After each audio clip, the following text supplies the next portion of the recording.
Good evening, everyone, and thank you for being here with us. Welcome back to our fourth season of Doc Talks with Dr. Forrest Tennant and friends. This is an exciting time to be here.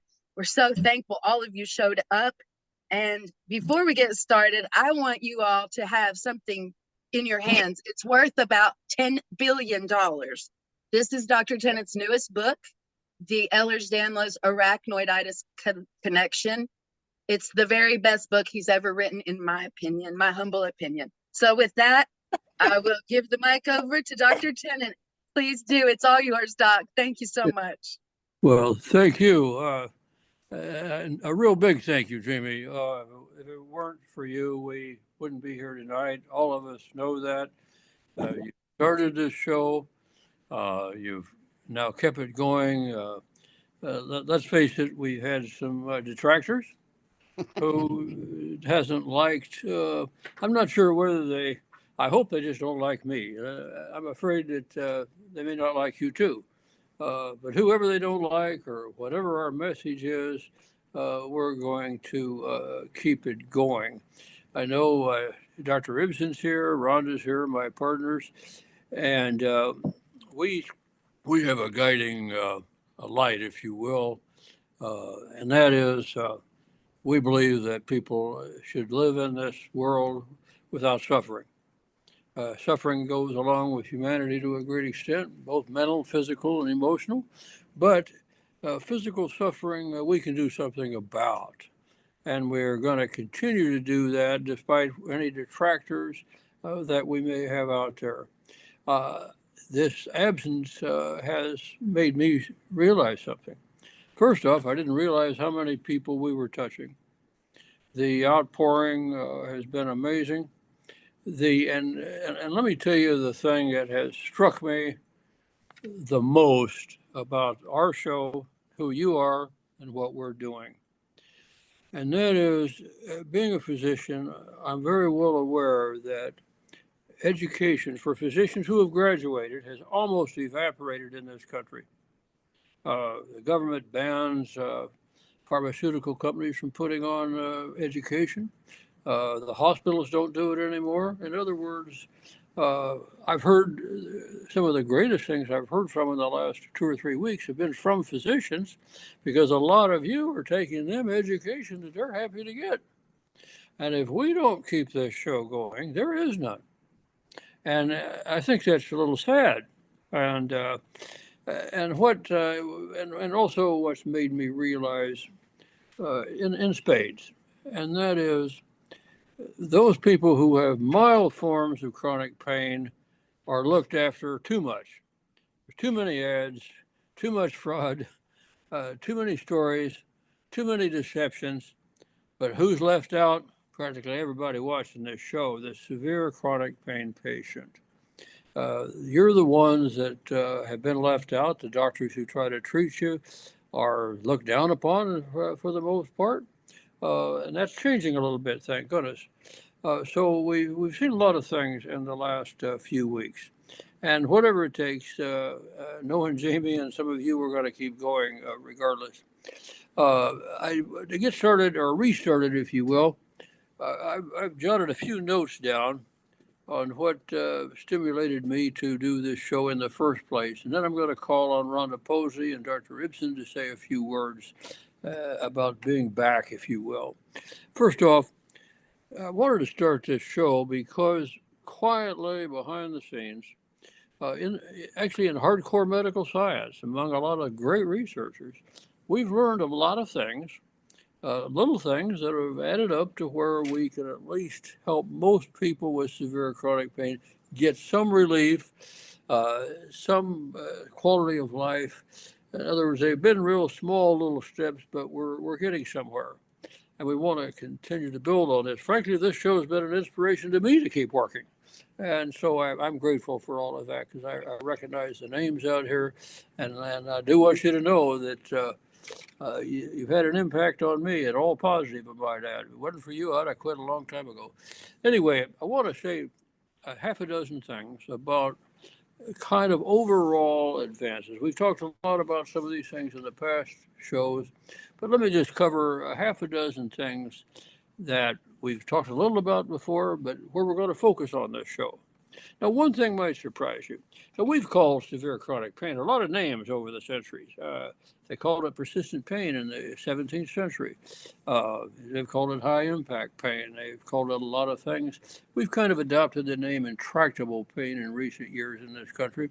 But there's a part of that that I want to emphasize for a moment.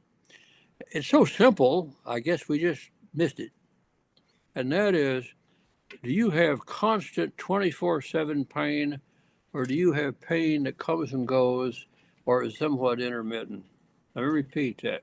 Constant 24/7 except when you're asleep, or does it kind of come and go? Now, if it's constant, what you've done is automatically put yourself, said you've diagnosed one of three situations in the human body that has given you pain that doesn't go away. Now, one of those is that you have what they like to call centralization these days. And it's a good term. What it means is that in the central nervous system, meaning the brain and the spinal cord, you have knocked out, you have, dismembered, if you will, or rendered dysfunctional some of your neurotransmitter receptor systems. And so it won't shut your pain down. Now, incidentally, this is all documented even on MRIs. I see MRIs all the time with the little fibrous areas that have been knocked out. And so when that pain doesn't go away, that means that you may have centralized it by wiping out some of your nerves in the central nervous system. Now, tangential to this, the second thing you may have, if your pain doesn't ever go away, is what we now call small fiber neuropathy. Now, in the past, we kind of always thought neuropathy meant that you had some kind of infiltrate, some kind of coating, some kind of damage. We now know that a great deal of small fiber neuropathy is a total absence of nerve fibers, and usually right under the skin or right in the joint. And we've discussed a couple of terrible problems with small fiber neuropathy. I can't think of anything much worse than pudendal neuropathy, for example. It also turns out that those people who've got to have a hip transplant or a knee transplant, that in the joints, some of those nerves have disappeared, and therefore when you get bone on bone, you have got nerves that may not exist that are rubbing there on each other. Now, so what causes the pain? It turns out the body is a battery, a great big huge battery generating all kinds of electricity. And it's kind of nice to refer to it as bioelectricity because it's a little different in some parts of the body than real electricity, but it's electricity nevertheless. It's got an electrical discharge of a positive. And at any rate, if those small nerve fibers can't take that electricity on out through the skin, you're going to hurt. I hear you. Backing up electricity, and it hurts. Okay, it hurts. Now, the third thing that you might have if you have constant pain is an entrapment, meaning something has packed around the nerves. Maybe you started off with a tear, maybe you started off with too much cholesterol in diabetics, for example. Maybe you had a crush injury, but something has entrapped the nerves so the electricity can't pass. Now, in adhesive arachnoiditis, we have a real problem because it's an entrapment disease. It backs up the electricity inside the spinal cord. That's why it's one of the reasons why it's such a terrible condition. So constant pain, we want everybody to think in terms of, is that what you have? Incidentally, have we lost everybody? You're still going. Oh, good. Okay. I had a little glitch in mine. Okay. That's okay. Yeah. Now, the second big thing that we've learned, and you mentioned it in the book, we never used to take heritable or genetic collagen disorders very serious. Okay. Ehlers-Danlos syndrome was always thought to be sort of like the rubber man where you could stretch your skin or you could disjoint your joints. But it's far more than that. It's a deficiency in collagen.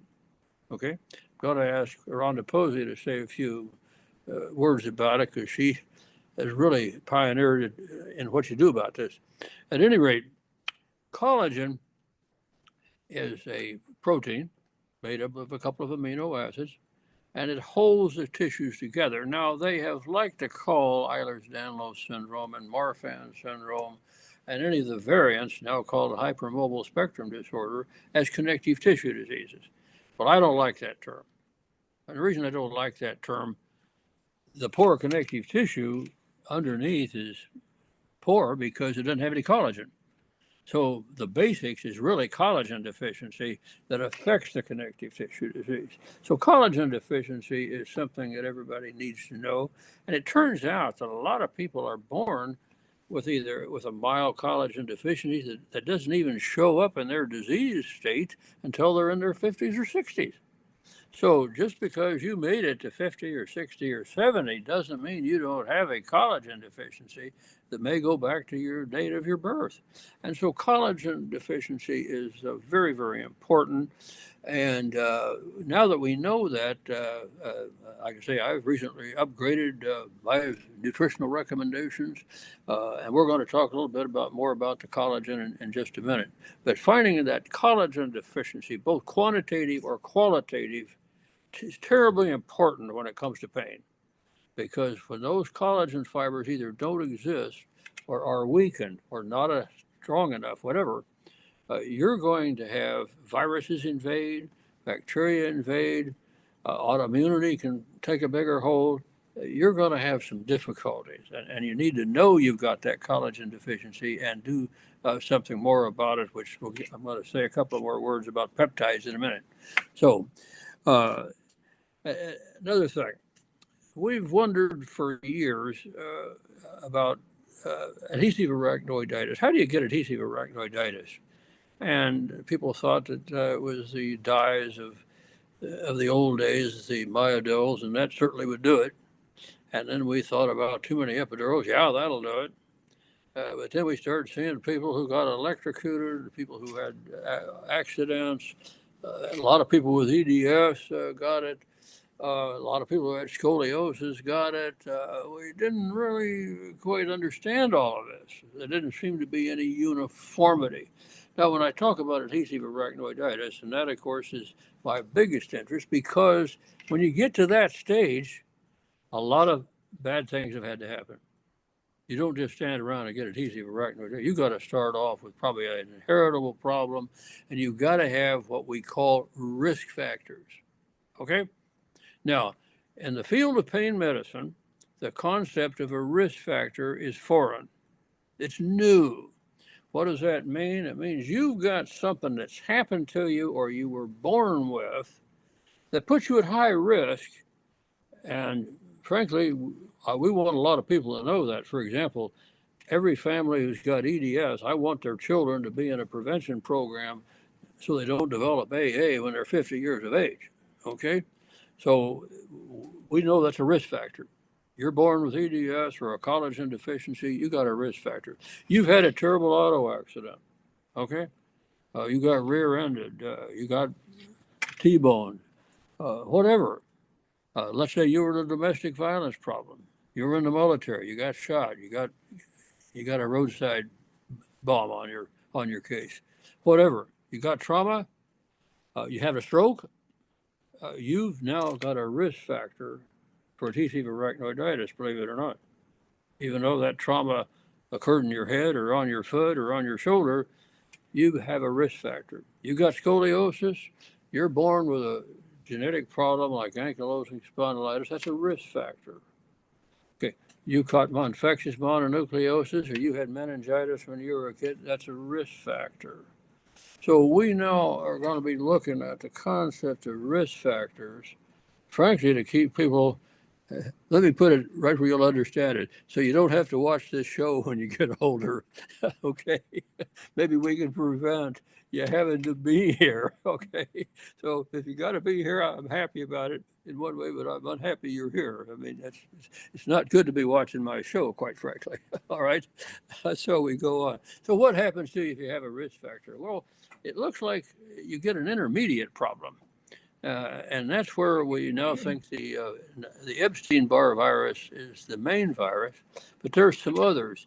Everybody that we've tested, it has a high Epstein-Barr antibodies. Also had a cytomegalovirus, herpes 6, has Lyme, maybe herpes 1 or 2. Mycoplasma has been a big one, some varicella. In other words, the body has about 200 parasites. Now, it's a little tough for us humans to understand that we have that many germs naturally floating around our body. Now, most of them are in our intestine, but some are in our saliva, some are in our lymphocytes, some are in our tissues, and they live happily ever after and don't bother us until you have a risk factor. Okay? You get that trauma, that virus can reactivate. And when it does that, we're not quite sure how it does it, but Epstein-Barr in particular seems to interact with bad collagen, seems to enter the lymphocytes and go into the central nervous system and give you that centralized constant pain. Seems to knock out or do away with your small fibers. So we now have a situation in which we recognize, and this is a brand new thing now for medicine and the public, and in some ways it's an 800-pound gorilla. Nobody wants to talk about it. And that is, we've got a parasitic virus, or 2 or 3, that under certain circumstances will reactivate and cause a form of autoimmunity. Now, the term autoimmunity is a little bit of a misnomer. It just means that it produces some mechanism to give you inflammation and wipe out your small nerves or your cauda equina or your discs, or it'll start off giving you fibromyalgia, then a Tarloff cyst, and then maybe a tethered cord and a spinal fluid leak, migraine headaches. So all kinds of people out here are going around with rather severe pain, and every one of those can progress on to a spinal disease like cauda equina inflammatory disorder, multiple sclerosis, adhesive arachnoiditis. And it's because you've got risk factors plus an activated or reactivated virus, mainly the Epstein-Barr. So these are new concepts. And the nice thing about it is we're learning how to deal with it. Okay? Remember, understanding brings action. And then we're there. We've got some action going. All right. We'll come back to it in a second. Want to conclude here by another thing. We've talked a long time about the 3 big components on treating, and we started off just talking about adhesive arachnoiditis. But if you've got constant pain, these 3 components apply to you. Okay, and number 1 component, we've got to suppress inflammation, and maybe autoimmunity. Inflammation's got to be suppressed because it's inflammation that wipes out your small fibers, gives you adhesions inside the spinal canal that then glues to your lining, which is the arachnoid. It's the thing that inflammation causes all of a sudden you to wake up one day and you got a leak in your neck, or you got a disc or 2 out in your neck, and there's nothing worse than cervical neck pain. Or you may have given you migraine, a funny kind of migraine. So we do know that this is kind of the way it works. You've got to suppress inflammation. Okay, that's step 1. And there's nutritional ways, there's physical measures, there's medical, there's herbal. We've got a lot of ways now to do this. Now, second thing we got to do is we've got to do what I call the counterbalance. The counterbalance. Unfortunately, we have known, and it's well written since the 40s, that rheumatoid arthritis and systemic lupus are not curable diseases. Now, the public took a little hard, it was a hard sell back then. I wasn't around, but going clear back to those days, doctors always hated to tell somebody, your disease is not curable, but maybe we can control it. Okay? And if you've got constant pain, that's about where we're at. I don't know whether any of these conditions are totally curable, but we're here to say we're going to develop better and better control measures so we stop all the terrible suffering, give people a quality of life, and have control. Now, we can do that. Now, what I'm getting at is when you develop this inflammatory process, and that's the trouble with rheumatoid arthritis or Sjogren's or Hashimoto's or lupus or scleroderma, we can control those diseases, but we can't stop them. T.C. arachnoiditis is the same thing. A lot of migraines also the same way. RSD certainly about the same way. So if you've got constant pain, here we just gonna have to live with this, folks. We can control it, we can't cure it. Now let me say one other thing about it. I am constantly bugged each day now. What's the best stem cell therapy? What's the best electromagnetic therapy? What's the best product? What about this surgery? Those are all one-time gimmicks. Okay? Control is lifetime. Now go get stem cells if you want. Go get FSM if you want. Go do those things if you want to try them. But remember, you didn't cure it. It might reduce your symptoms for a while, but you've got a disease that's not going to go away. Okay? And so you've got to go back to the basics.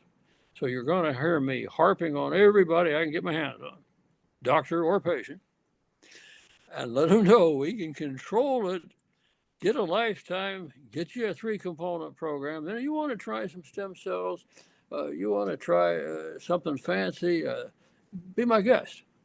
But gosh darn it, get on a program that's going to keep you alive for a while, okay? So that's what we're going to preach here.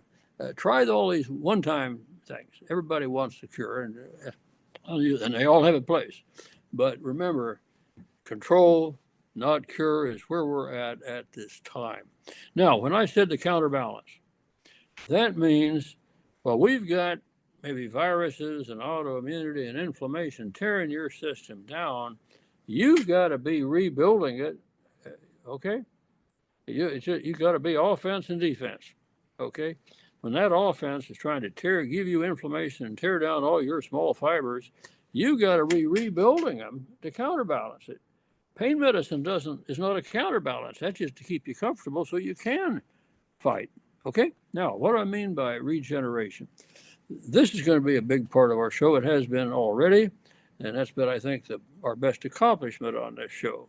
And we mean by regenerating these nerves. Now, you're going to read some things that says you can't regenerate nerves. You can't regrow brain tissue. You got to just live with this damage. No, you don't.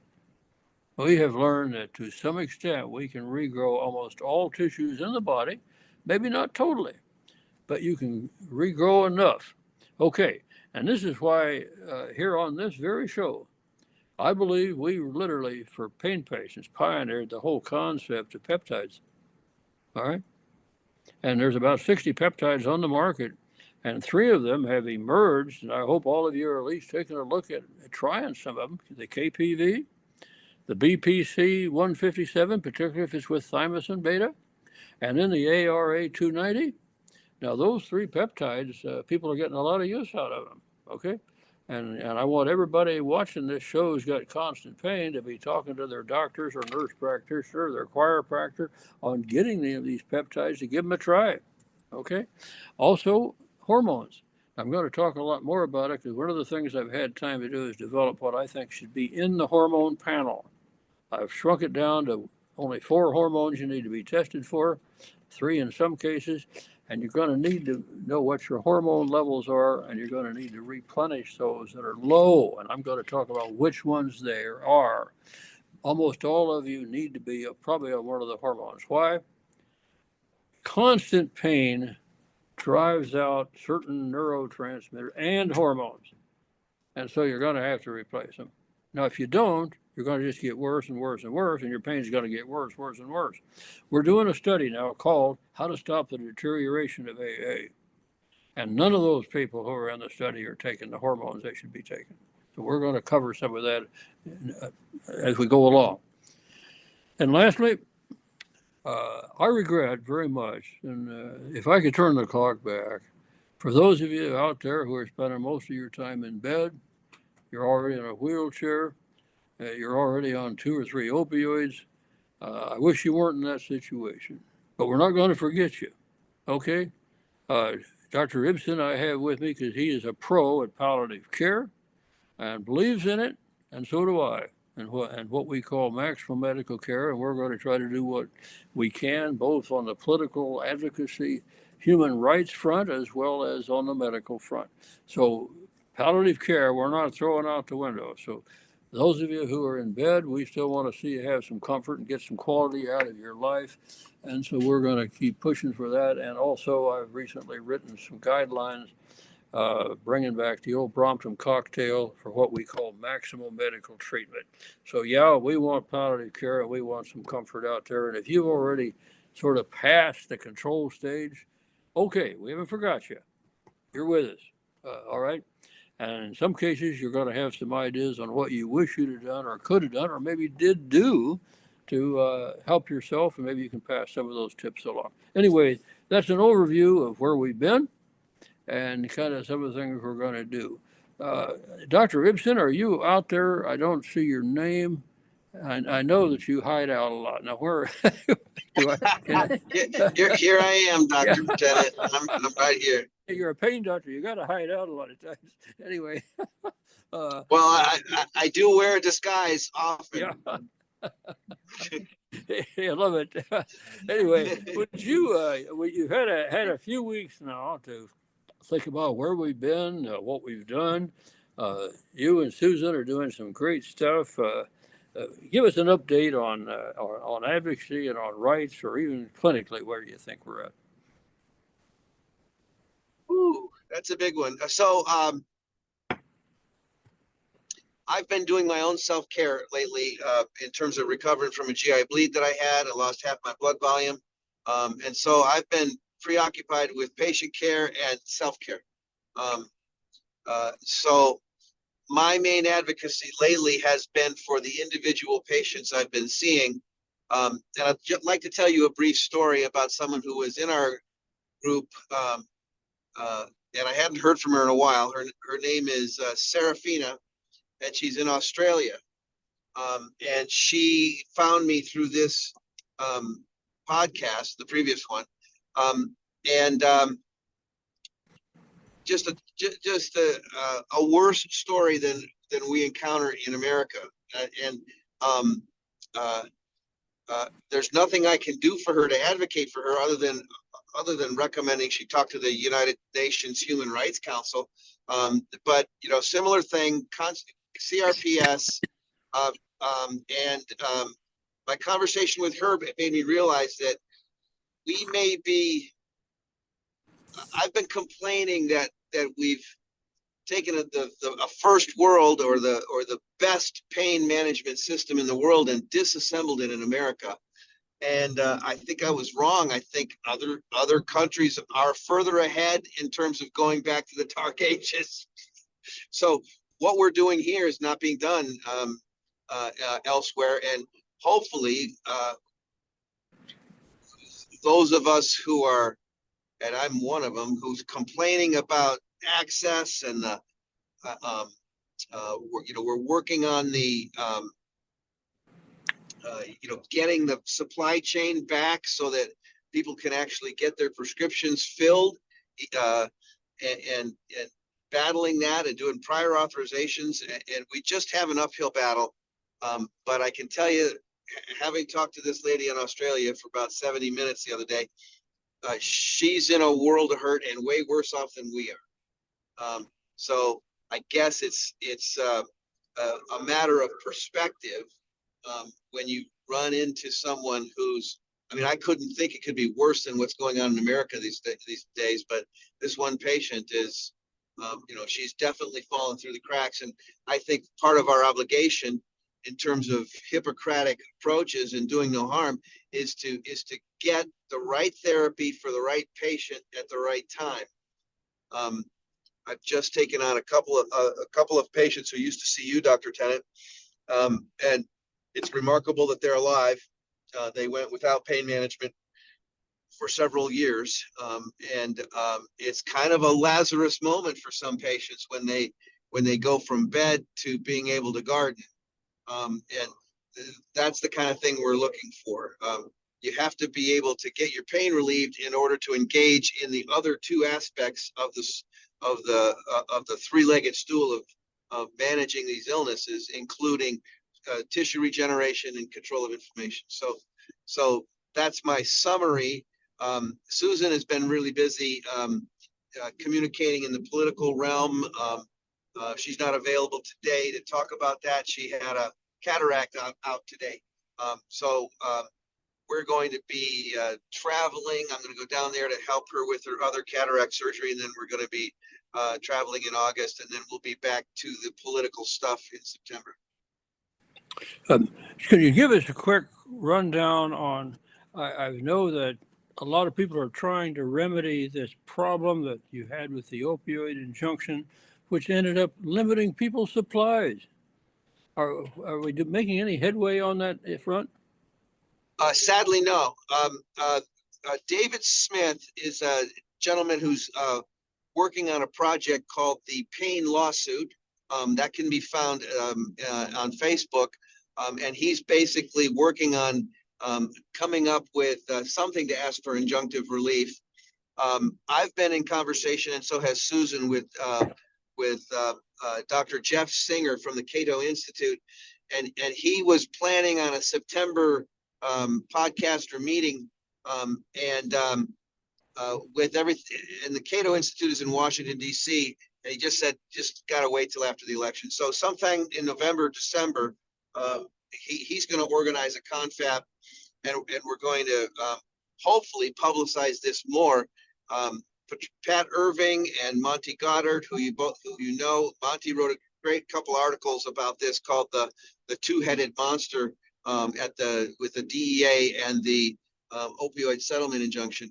The key thing about the opioid settlement injunction is they basically had a judge take all of the cases of the lawsuits against the pharmaceutical companies, and the pharmaceutical companies made a practical business decision to stipulate to these complaints against them. They didn't fight them; they just surrendered, and it's a sad thing that they did. But all of these cases ended up being piled together into one settlement, and essentially, this judge was trying to come up for a fair way to pay everybody out of the $26 billion that are generated by the settlement, which is not nearly as much as was generated in the cigarette settlement. That was like $120 billion. So dollars to be distributed. It's all going towards hunting doctors. It's all going towards forcing people off of opiates and onto buprenorphine or something. It's all misinformed, uninformed, and it's a juggernaut, and it's got a lot of momentum. And I'm praying that, again, maybe at some point we'll have congressional hearings about it. But it has given us a second challenge, not just the DEA controlling access to medications and the manufacture of it, but now the opioid settlement agreement essentially deputized the opioid distributing companies who have expertise in shipping. They don't have expertise in medicine, and they essentially delegated to them the policing. These are the people who hold the hall passes for the pharmacies now, and so the pharmacies are now terrified of losing the ability to fill prescriptions that are scheduled. It's a mess. A little bit of awareness, but we need much more awareness. And with the political environment we're in right now, the news cycle is just not letting in any other kind of newsy things other than whatever's going on in politics. So we are kind of shut out from that until we can, as a nation, take a pause and deal with this human rights issue. Yeah, well, thank you very much. We'll want to stay tuned and let everybody know that we're behind them, and whatever we can do, we'll want to go on. The next thing I want to do is, first off, I see where my good friend Donna Corley has made a few notes, and some other people here on the screen about KPV. Yeah, that is a peptide. And if you've got anything, not just this show, but future shows, that you want to throw on the screen as a tip or an idea, be our guest. We love it. Okay, we're here to here to help and share. Let's see, Rhonda Posey, are you out there hiding? She was here. Have we lost her? There she is. There she is. Oh, you Hi, got it? hi, Dr. King. There you are. Thank you, Jamie, for Oh, that there you unmute. are. Oh, there, we got you. All right. Appreciate it.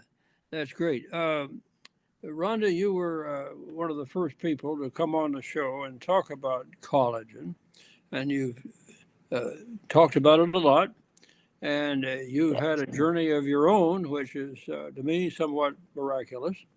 And you've tried a lot of things. Uh, let's go back to this whole idea of collagen and supplements and the idea of the counterbalance. You've got to, for if those viruses and that process in your body's got to wear down your nerves or your cauda equina, you got to rebuild.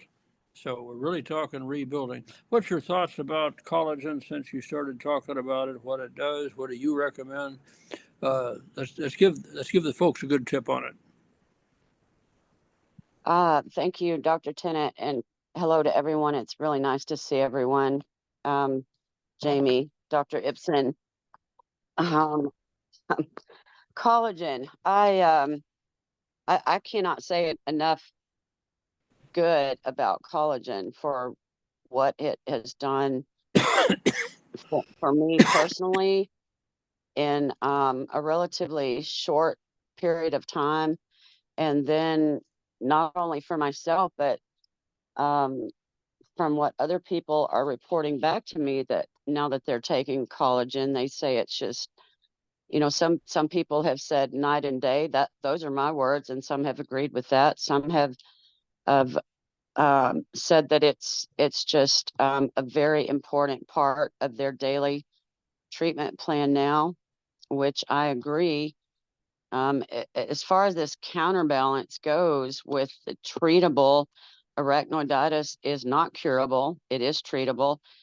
Collagen is a very important structure in my personal daily protocol, self-care protocol.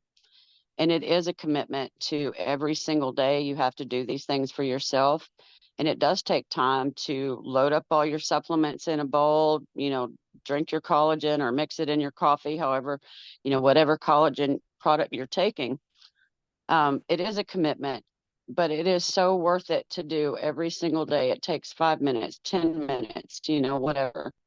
And I would like to emphasize that what I have found out about collagen is if you can find a marine collagen, which is the one that I take, I will gladly recommend this to you if you want to reach out to me.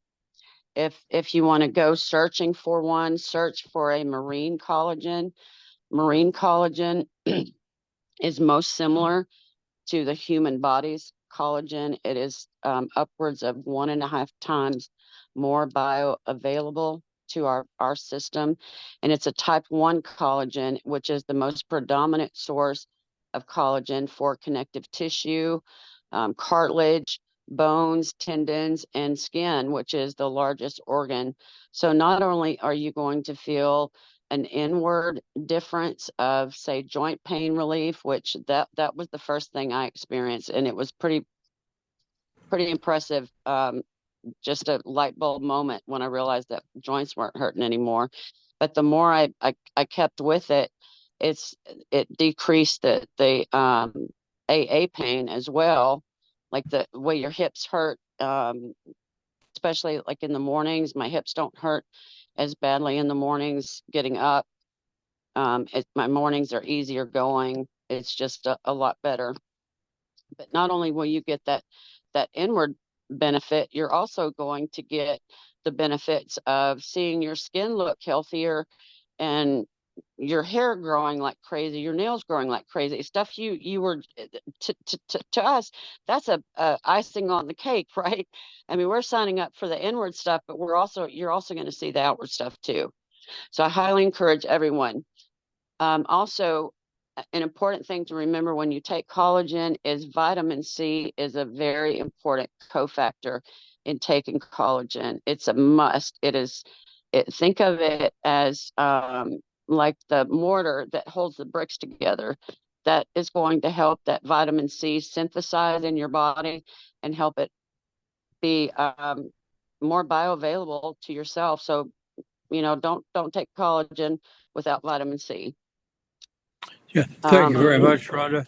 Uh, One thing about vitamin C, it's very interesting. Vitamin C has been an old remedy used by doctors for maybe a century or two for all kinds of virus infections. And there are two investigators have done studies on what herbal and natural compounds suppress the Epstein-Barr virus the best. Vitamin C is right up there at the top. So I think vitamin C should be a daily thing along with collagen, and a plain old multivitamin is a good place to start with any of these, dealing with any of these conditions. Jamie, I think you have a guest that we'd like to at least have. We've got a little time left. We would like to introduce her. Yes, sir. Can you do so? Yes, sir. We have a very special guest named Ann Turner. She's a wonderful friend. She's a great advocate, and she has been on a journey like none other. Ann, welcome to the show. Thanks for being with us, as you have been most weeks that we've had our show. So thank you. Yeah, sure, So, Jamie. Yeah. Yes. Can you hear me? And thanks for being with us. And we're so glad you've come on the show. And I know you've been with us a long time. Can you give us a couple of quick things about yourself? Where do you live, first off? I live in Northeast Ohio. Northeast Ohio. I'm And 63. you're 63. You got grandkids, kids. What do you tell us about No, I never had kids, so I don't have any grandkids. uh, And a lot of people are going to say that's a good way to go. no, it's not. I No, wish I would have had 5 kids at this point. I see. Okay. Uh-huh. Yeah. What's happened to you medically? Well, originally I had an accident. It was July 31st of 2017. I had a fall at a pool they were on the stairs going down to get in the pool. It was an above ground pool. So anyways, the railing went to break and I fell into the pool and pulled my arm really, really bad. I mean, so bad that I knew instantly that this was going to be devastating. And I couldn't even move for about 15 minutes. I just had to sit there in the pool. And the girl that I was at her house really didn't she really didn't understand how much pain I was in. It's amazing how people just ignore you. But anyway, I went to the emergency room and of course they couldn't do nothing but an x-ray, and if it wasn't broke, it's your arm, it's your shoulder.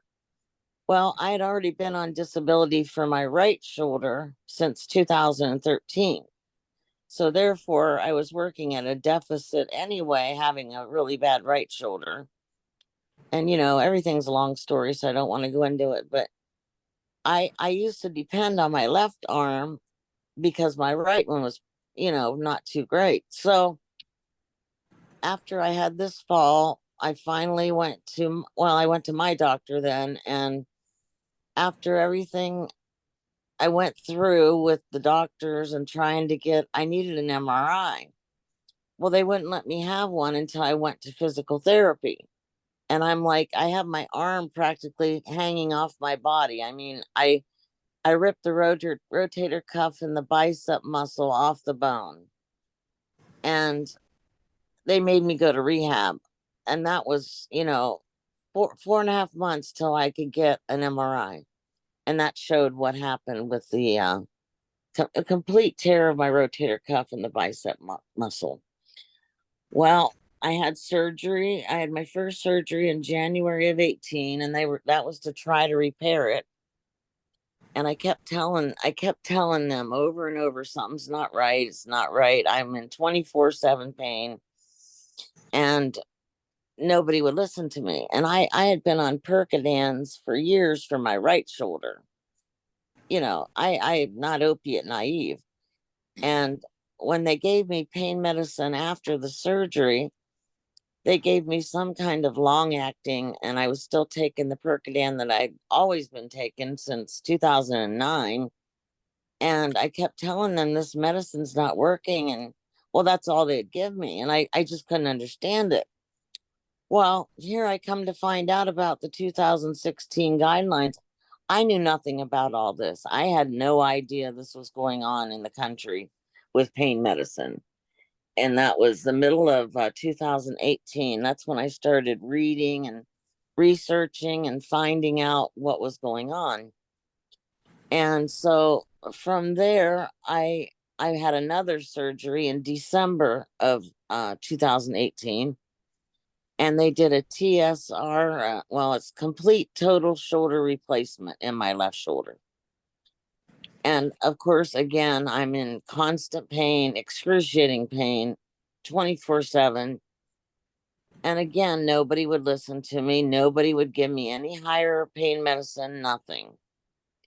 And I just couldn't believe what was going on. I never had any improprieties with medicine, or I've never gotten in trouble for anything like that. And so it's just led me down this road, Dr. Tennant, till the point where I was ready to, unalive myself, until I got a unicorn doctor in March 29th of this year. And that's Mark, because he told me I could mention it was him. It was Dr. Ibsen. And well, I'd known you guys for years. I'd watched you and him for years. I've known all about you and him for probably 4 to 5 years. I have your book, and I have, Dr. Mark's book, but Dr. Mark is my, second savior, because if he hadn't started helping me, I really wouldn't be here anymore. I can't take the pain anymore. Really good. Yeah. So it's a very long story, Dr. Tennant, but I had a severe car accident in 1976, when I was 16. And I had a whiplash and a broken nose, and my neck had hurt me ever since then. All my life, I'd gone to chiropractors. And then after this accident, my neck took back seat to the shoulder, because the shoulder was just like unbelievable pain. So here I had an x-ray and MRI of my neck last year. I insisted on it, and C5 and C6 were impinging the nerves to my spinal cord. Yep. And this had probably been going on at least 6 years, and nobody would ever look at it. Nobody even mentioned it might be coming from my neck, right? So I had the surgery, the ACDF surgery. They go in through your neck and go back and put like a cage in your cervical spine. And of course, that surgery, the neurosurgeon said that he was just helping me prevent it not get worse. But of course, he couldn't guarantee that my pain would get better either. And I've gotten worse, is what I was going to say. I want to stop right here, because you just said one of my major concerns about medical practice, and that is, you said you had 2 discs in your neck that had degenerated to the point you needed surgery. Mm-hmm. Well, here's my question. Mm-hmm. What did they tell you caused them? They didn't tell me what caused them. Did you ask them? Well, I just thought maybe it was deteriorated from that wreck that I was in 76. Why would you think it would do that? I Why don't would know. you think that was a lot of years, wasn't it? Yeah, well, I just figured over 40 something years, I just figured I hurt my neck really bad back then. And I just thought, well, maybe that's what that was from. I was being my own doctor and guessing, because nobody else seemed to care. Well, I think you were probably right, but Yeah. but what you probably don't know, but what we know now, and here's one of my admonitions for everybody watching this: If you have a disc in your neck or in your back, you better ask why you got it, what caused it, and until you get that answer, don't ever sit for an epidural or for surgery or for anything. Here's what I'm getting at. The biggest fraud, in my opinion, we have, fraud's too worse of a term, it's really ignorance. Uh-huh. Discs are very soft tissues made of a lot of collagen. Uh-huh. They become inflamed. Guess what causes the inflammation? Viruses. Okay? Lack of oxygen, lack of exercise can maybe be a contributor. But the point I'm getting at, you were probably right. That accident you had clear back then probably activated an autoimmune response through your parasites. Uh-huh.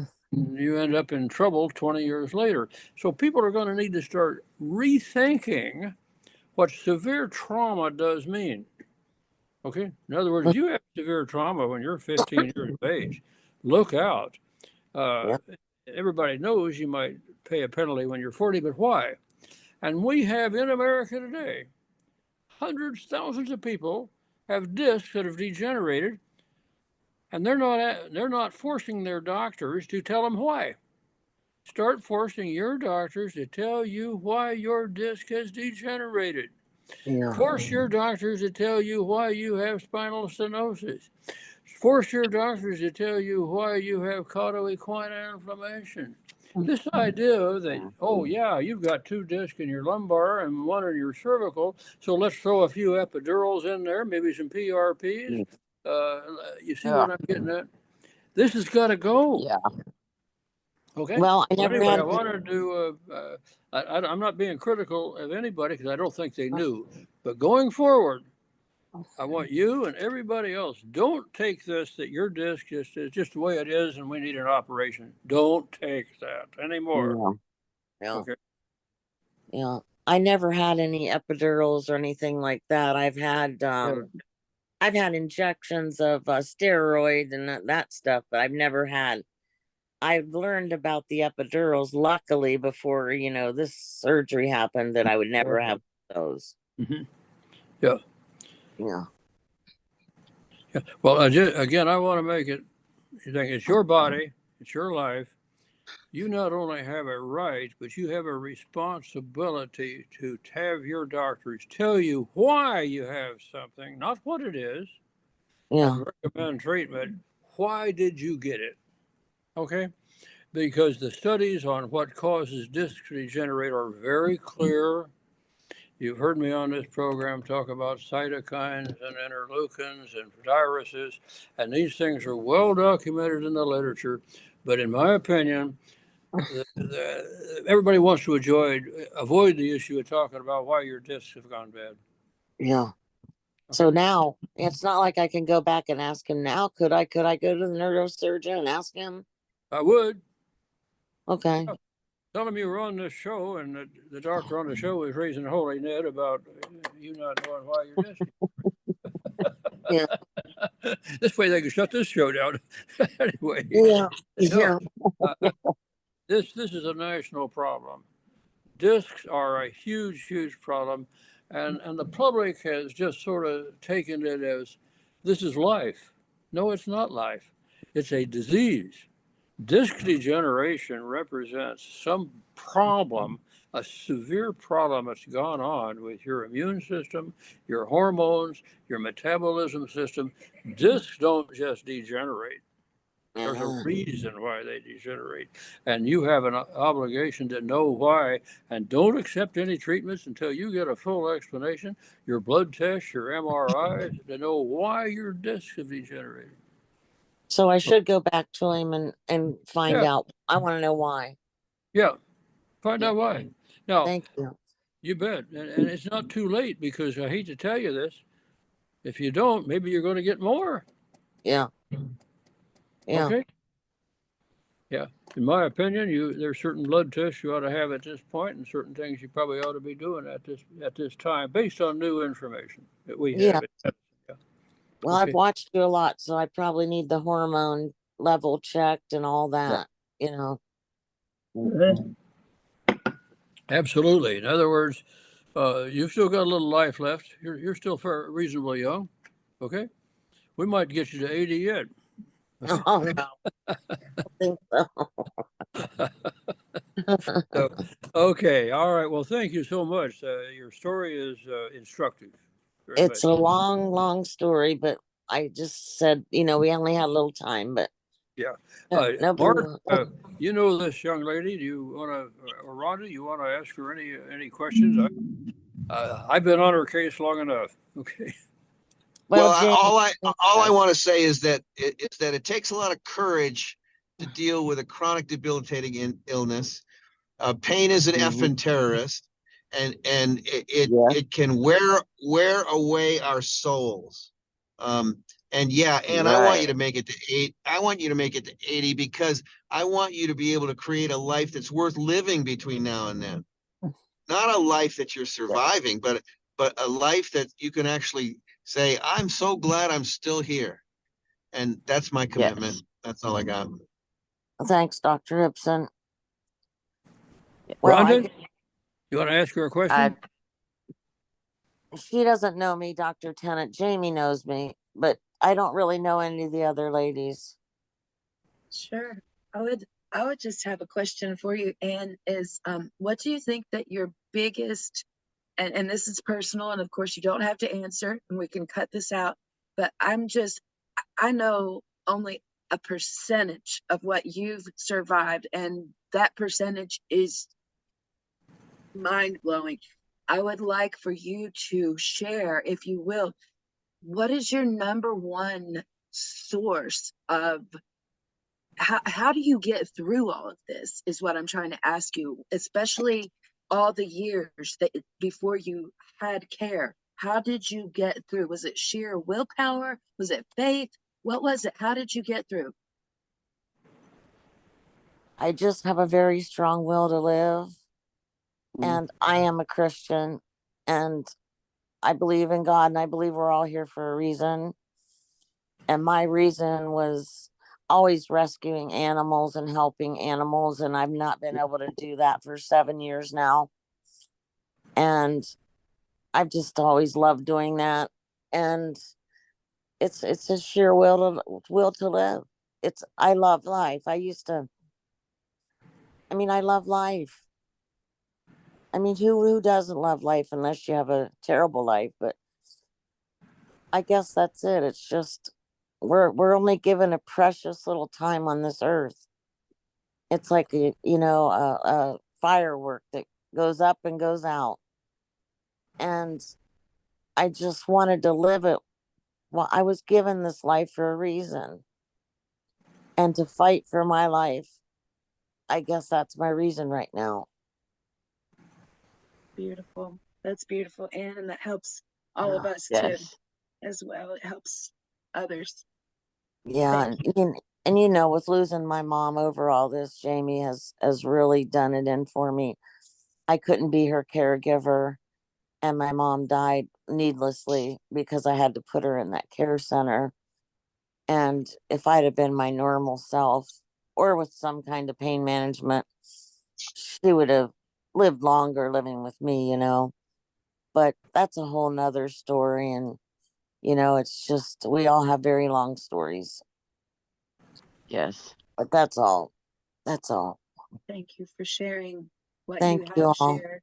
We really Thank appreciate you being here. And I really, really look up to you for your courage, your will to live, your will to just keep fighting. And the fact that you have somehow, some way found the strength to look outside of your own pain, your grief, everything that you've gone through, which is insurmountable in my eyes. But then you look outside of yourself to others and you try to help others. And that's such a beautiful thing about you, and I hope everyone can adopt from you. I hope so too, because it takes some strength. But I was always a very strong Yes. person. I was always strong mentally and physically, always, my whole life. I was just raised. It's the way I am. It's just in me. But thank you also, Jamie. You've been very kind and sweet to me, and I needed somebody like you in my life. So I appreciate you. And like I say, I've watched Dr. Tennant, Dr. Ibsen for years, and Dr. Ibsen is trying to save my life right now. And he's my second, he's my second savior. Because without him, I wouldn't be here right now. I couldn't take the pain anymore. I just couldn't. I mean, 7 years was enough. It was enough, you know. So And thank you all. keep up the courage and also your words of instruction and hope. Jamie, Yeah. thank you so much for bringing us back. Thank Rhonda you. and Mark, thanks again for being here. We're out of time. We will be back next week. Good night. Thank you. Thank you all. Good Good night, night, Dr. Tennant. everyone. Good night, everybody. Good night. Thanks for being here with us, everyone. Good We'll night. see you next Love you week. guys. Good God night, bless you all. everyone. Thank you. You're not alone. That's right. Good seeing all your faces. Thank you. So great to see you all again. Great to see everyone. Buddy. Bye-bye. Night. Good night. See you next Bye, week. everyone. Didn't look at it. Someone was trying to ask a question, and I'm not sure that either of the doctors. Brenda. Go Um, ahead. Speak can up. well, There you are. in 1997, Yes, ma'am. have you got it? Can you hear me? We can. It's going to be, it might be a little hard to hear you. And I don't know if either of the docs are still here. I know no, neither one of them are here anymore, but you're welcome to, of course, you're welcome to speak. Please do. Okay, Jamie, you know my story. Everybody that listens probably does by now. Anyhow, Hi, Jeff. from 1997, when I fell, they have told me that my disc going bad, that I had the degenerating disc disease, and they're still writing that. Now, my husband has had his whole neck from 1 to 7 fused. When they went in to do L5S1, they were supposed to do L3, 4, and 5, but he has a main artery connected to 4, and they said if they'd nicked it, he would let out. So they did 5S1, shutting back up. Well, he's got 4 more ruptured discs in his thoracic and his lower back, and they're wanting to start these injections again.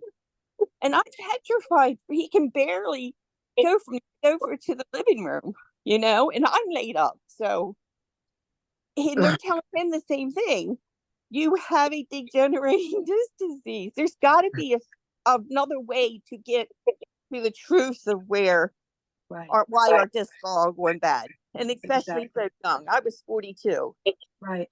And I had something similar. Like when I was in my 30s, they told me, oh, you have DDD, but everyone has DDD is what I was told. And then they said, you're too young to be in pain. And they said, there are so many people that have this and they have no pain. And so I guess I was supposed to have no pain. And then when I got older, they told me, well, you're older now. Of course you have pain. Of course you have DDD. You're older now. Everyone has that. So it's like, make up your mind. Which is it? I know, but Dr. Tennant is telling you, you've got to ask these questions. How do you get further than what's written on the paper? Have a degenerative disease. That's all they'll tell us. Yeah. Both of us. The closest thing we could do is just say to the person that diagnosed us, could you tell me how this happened? I respect when they say, I don't know, more than they just throw a diagnosis at me. I would rather them say, I have no idea. I respect that. But to just label me with some other thing that I might not even have. That's... I had the same pain doctor for 5 years, and he deserted me, just let me go after all the years. Well, I Googled him the other day, and he's back treating pain patients. So, how does that happen? How can they get back to their regular lives and we can't get back? Honey, if I were you, I'd be walking through that front door. I'm not quite sure what I'd say, but Yeah, I'm not sure. I'm sure he's not wanting to make an appointment. Right. So go ahead. I'm sorry, guys. I'm done. Go ahead. Thank you, Deborah. Go ahead, Brandon. Go ahead, Brandon. Yes, ma'am.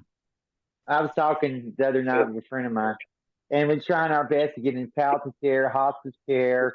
So we decided, we're going to go into pain management. So today, I get a message on my phone from this.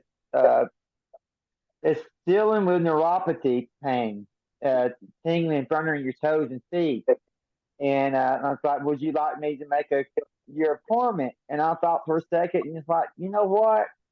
Sure. So they got with him today. So now I have an appointment at 11:30 in 2 hours and 45 minutes from my home. And I'm going August 1st to Huntsville, Alabama. That's awesome. And I'm going to go there, and I'm going back to pain management. Enough is enough. And when I read their mission, they're illicit doctors, and they also include metabolism rate. So I think this is God sent, and that's where I'm going. Because I believe the panels that come back the other day, I believe my panel is going to show above 30 because I've been doing the protocol, and I called and thought, yep, I'll be there at 11:30, and I'll be taking my notes. Good. I just wanted to share that with y'all, just let y'all know. Thanks, Brando. I'm glad to hear that. I know you were really battling this week with that. And I know they say that we won't dump palliative care, but I've seen 3 different instances in the past week where palliative care was nothing more than a bridge between a physician and it was more like Pain management. home health care with a prescriber that could not prescribe. It made 0 sense. Zero. Yeah. So Zero. if it's, they expect you to die. They say that, well, I have one of the patients, they weren't dying quickly enough. Oh my Yeah. God. I'm like, how do you put someone, this person was put on hospice, not palliative, hospice. And they did a 3-month review, and all of a sudden they're not dying fast enough. They're not deteriorating quickly enough. And so they were dropped off of hospice completely. It's crazy. So But Jamie, I was on palliative care in Maryland. I came to it in November. They're telling me here in Florida that they don't have palliative care. They only have end of life care. So because I was wondering why I can't get it transferred. I have all of my records. I have 25 years worth of records. yeah, if anybody would get it, you definitely would be qualified for it. Well, they said they don't. Unbelievable. And that was at the hospital. They had set up out front, trying to get people to buy extended insurance for end of life care and stuff. And they said that they don't have it here in Florida. Now, I had talked to, I think her name was Cora at one point. I don't, if she's listening, could you give me a call if you have my number anymore? I don't have hers. And she was talking about some kind of care that is not end of life care, that is not hospice. So I'm not exactly sure now. I don't remember. I can't remember anything. But anyhow, sorry, I just took up all y'all's time again.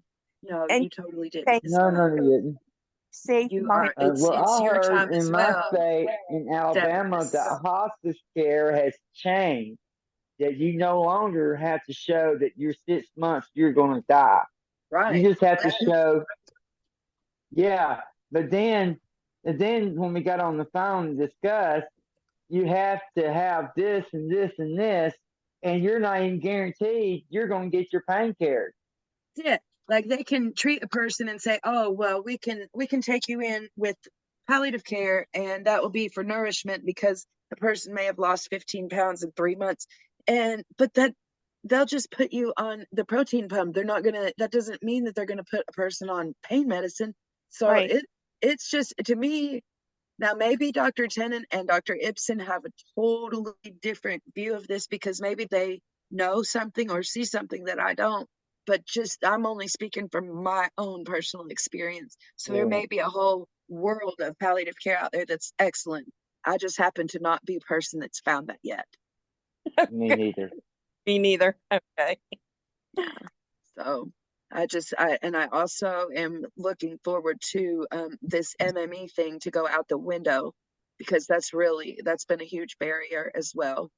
So we're trying, guys, but we are out of time for tonight. And Jean Marie, I will save that number definitely, because I've been texting your landline. So I will definitely get a hold of you, and thank all of you for being here. Karen and Kenneth, just every person that's here, everybody that has stayed behind afterwards, and we will see you again next week. Please invite some friends so that they'll hear the news too. This will be uploaded to rumble.com/DocToks. Thank you all and have a great night. You're not Good alone. night, Jamie. Night, everybody. Night. Thanks for being Love with you, us. Jamie. Love everyone. Stay Love you alive. all. Thank you all so much. Love you. Bye, guys. Bye. Bye.